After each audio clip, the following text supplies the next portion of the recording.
ಪ್ರಧಾನಿ ಮೋದಿ ವಿರುದ್ಧ ಅವಹೇಳನ ಹೇಳಿಕೆ ವಿಚಾರಕ್ಕೆ ಸಂಬಂಧಪಟ್ಟಂತೆ ಸಚಿವ ಶಿವರಾಜ್ ತಂಗಡಗಿ ವಿರುದ್ಧ ಬಿಜೆಪಿ ನಾಯಕರ ವಾಗ್ದಾಳಿಗಳು ಮುಂದುವರಿತಾ ಇದೆ.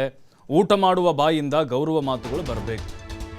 ಈಗ ಪ್ರಧಾನಿ ನರೇಂದ್ರ ಮೋದಿ ವಿಚಾರವಾಗಿ ಮೋದಿ ಅಂತ ಯಾರಂತಾರೋ ಅವ್ರು ಕಪಾಳ ಕೊಡಿರಿ ಅಂತ ಹೇಳಿಕೆ ಕೊಟ್ಟಿದ್ರು ತಂಗಡಗಿ. ಅದೇ ಹೇಳಿಕೆ ಈಗ ಬಿಜೆಪಿ ನಾಯಕರ ಕೆಂಗಣಿ ಗುರಿಯಾಯಿತು. ಊಟ ಮಾಡುವ ಬಾಯಿಂದ ಗೌರವದ ಮಾತುಗಳು ಬರಬೇಕು. ಕೊಪ್ಪಳದ ಗಂಗಾವತಿಯಲ್ಲಿ ಬಸವರಾಜ್ ದಡಸೂಗೂರು ಮಾಜಿ ಶಾಸಕರು ಕಿಡಿಕಾರಿದ್ದಾರೆ. ನಾವು ಮತದಾನ ಮಾಡೋ ಮೂಲಕ ಅವರಿಗೆ ಹೊಡೆಯೋಣ, ಪಾಠ ಕಲಿಸೋಣ ಅಂತೇಳಿ ಹೇಳಿದ್ದಾರೆ. ಮೊನ್ನೆ ಕೂಡ ಹೇಳಿದ್ರು ಅವರು ಹಿಟ್ನಾಳ್ ಅವ್ರನ್ನ ಸೋಲಿಸಲಿಕ್ಕೆ ಈ ರೀತಿ ನೆಗೆಟಿವ್ ಹೇಳಿಕೆಗಳನ್ನು ಕೊಡ್ತಾ ಇದ್ದಾರೆ ಅನ್ನುವಂಥ ಆರೋಪ ಮಾಡಿದ್ರು.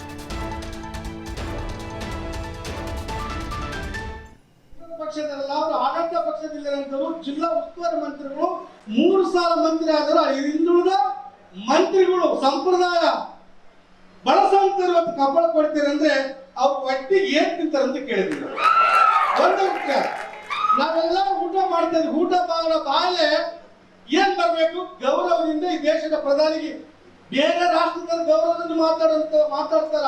ಈ ದೇಶದ ಹುಟ್ಟಿವಿ, ಈ ಮಣ್ಣಿನಲ್ಲಿ ಹುಟ್ಟಿವಿ, ಈ ನೆಲದಲ್ಲಿ ಹುಟ್ಟಿವಿ, ಈ ಕ್ಷೇತ್ರದಲ್ಲಿ ನಾವೇ ಕಲ್ತಾಗ ದೇಶದ ಪ್ರಧಾನಿ ಅಭಿಮಾನಿಗಳು ಕಬ್ಬಳ ಕೊಡ್ರಿ ಅಂದ್ರೆ ನಾವ್ ಹಂಗ್ ಪಡೆಯೋದು ಬೇಡ. ಅವ್ರಂಗ ನಾವು ಗಾಡಿಯೊಂದೇಟು ಕೈಯೊಂದೇಟು ಮತದಾನ ಮುಖಾಂತರ ಒಡೆಯಂತ ಕೆಲಸ ತಾವು ಮಾಡಬೇಕಂತ ವಿನಂತಿ ಮಾಡ್ತೀವಿ. ನಮ್ದು ಒಂದೇ ಆಸೆ, ಗಂಗೋತ್ರಿ ಬೇರೆಲ್ಲ, ಕಾಟಿಗೆ ಬೇರೆಲ್ಲ, ಕಣಿಗೆರೆ ಬೇರೆಲ್ಲ, ನಾವೆಲ್ಲ ಅಣ್ತಂಬರ್ತಂಗನೆ ಈ ಕ್ಷೇತ್ರದಲ್ಲಿ ಕೂಡ ನಮ್ಮ ಕ್ಷೇತ್ರಕ್ಕೆ ಬಂದು ತಾವೆಲ್ಲ ಸಾಕಾರ ಮಾಡಿ ಫೋನ್ ಮುಖಾಂತರ ನಾವು ಪರಿಣಿತ ಸೋತ್ಬಿಟ್ವಿ. ಅದು ನಮ್ಮನ್ನ ರಾಜ್ಯದಲ್ಲಿ ಬಂದೈತಿ.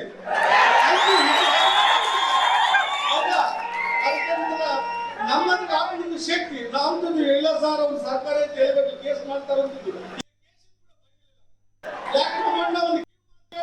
ಇನ್ನು 3 ತಿಂಗಳ ನಮ್ಮ ಸರ್ಕಾರ ಬರ್ತದೆ ಅಂತ ಹೇಳಿ ಅದು ಶಾಶ್ವತ ಆಗ್ತದೆ.